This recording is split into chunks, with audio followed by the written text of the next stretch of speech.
राज्य में बीजेपी सरकार बनने के बाद आज इस्लामपुर में धन्यवाद जुलूस निकाला गया। जुलूस इस्लामपुर कृषि बाजार से शुरू होकर स्टेट हाईवे से इस्लामपुर ट्रक स्टैंड तक गया और इस्लामपुर बस टर्मिनस पर आकर समाप्त हुआ। वहां सभी के लिए मछली और चावल का इंतजाम किया गया था। आज इस जुलूस में महिलाओं और बीजेपी कार्यकर्ताओं और समर्थकों ने ढोल नगाड़े से लेकर कीर्तन और डीजे तक कई तरह के म्यूजिकल इंस्ट्रूमेंट बजाए। বিজেপির বিপুল জয়, সেই জয়ের পরিপ্রেক্ষিতে গোটা রাজ্য জুড়ে ধন্যবাদ জ্ঞাপন শোভাযাত্রা হচ্ছে। সেই উপলক্ষে আজকে ইসলামপুর বিধানসভার ইসলামপুর সড়কপথে সেই ধন্যবাদ জ্ঞাপন শোভাযাত্রায় সেই শোভাযাত্রা অনুষ্ঠিত হচ্ছে এবং সাধারণ মানুষের আশীর্বাদ ভালোবাসা এবং সাধারণ মানুষকে আমরা ধন্যবাদ জানাচ্ছি এই পদযাত্রার মাধ্যমে।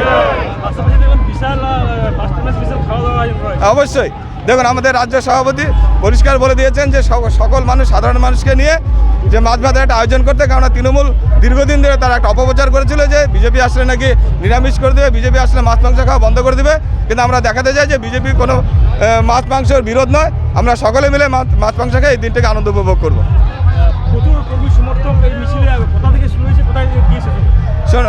প্রচুর কর্মী সমর্থক এটা আগেও ছিল, যাই হোক এখন সেটি অনেক বেড়েছে এবং সকলের ভালোবাসা এবং আপনাদের সকলের আশীর্বাদে আজকে আমাদের এই ধন্যবাদ জ্ঞাপন র্যালি আমাদের শুরু করছি ইসলামপুর কৃষি বাজার থেকে এবং সেটি ইসলামপুর ট্রাক স্ট্যান্ডে গিয়ে শেষ হবে না। ওখান থেকে আমরা ঘুরে আবার ইসলামপুর টার্মিনাসে শেষ করবো এবং এখানে শেষ করে এবং এখানে সাধারণ মানুষের সঙ্গে আমরা বসে একসঙ্গে মাছ ভাত খাওয়ার আয়োজন করেছি এবং সবাই মিলে একসঙ্গে আনন্দ করে মাছ ভাত খাবো। সবাইকে অভিনন্দন। আপনাদের মাধ্যমে যারা ভোট দিয়েছে, যারা ভোট দেয়নি, সমস্ত সাধারণ মানুষ যারা, তাদের সবাইকে অভিনন্দন। ভারতীয় জনতা পার্টির সরকার হয়েছে, মুখ্যমন্ত্রী হয়েছেন আমাদের শুভেন্দু অধিকারী মহাশয়। সবাইকে সহযোগিতা করার জন্য আপনাদের মাধ্যমে বলছি, সবার অভিনন্দন জানাচ্ছি। আগামী দিনে যাতে আমরা আরও ভালোভাবে এই পশ্চিমবাংলার আর সরকার চালাতে পারি এবং পশ্চিমবাংলার সত্যিকারের যে ডেভেলপমেন্ট সেটা যাতে হয়, তাতে সমস্ত মানুষের সহযোগিতা এবং তাদের সক্রিয়তা কামনা করছি এবং সবাইকে অভিনন্দন জানাচ্ছি।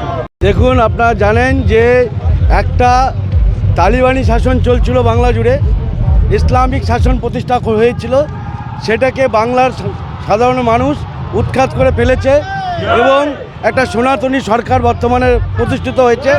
আর সেই সরকারকে নিয়ে আসার জন্য বাংলার আপামর জনতা জনার্দন তারা যে দুহাত তুলে আশীর্বাদ করেছে, তার ধন্যবাদ জানাবার জন্য আজকে আমাদের এই শোভাযাত্রা।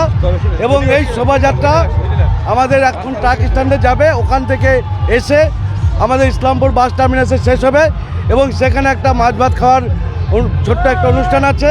এবং আপনাদের মাধ্যম দিয়ে আমি তৃণমূলের বন্ধুদের বলছি, তারা অনেকদিন ধরে মাছ না খেয়ে আছে, তারা অনেক চিন্তায় ছিল যে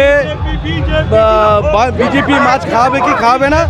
তা বিজেপি মাছ খাওয়াবে, বাংলায় মাছ বন্ধ হবে না এবং তাদের সুবিধার জন্য 5 টাকায় মাছ ভাতের ব্যবস্থাও করা হয়েছে। তারা প্রতিদিন 5 টাকা দিয়ে মাছ ভাত খেতে পারবে। তো এই জন্য তৃণমূলেরা যে চিন্তাটা আছে সেই চিন্তাটা আমরা দূর করে দিয়েছি। বাঙালি মাছে ভাতে ছিল, বাঙালি মাছে ভাতে আছে, বাঙালি মাছে ভাতে থাকবে।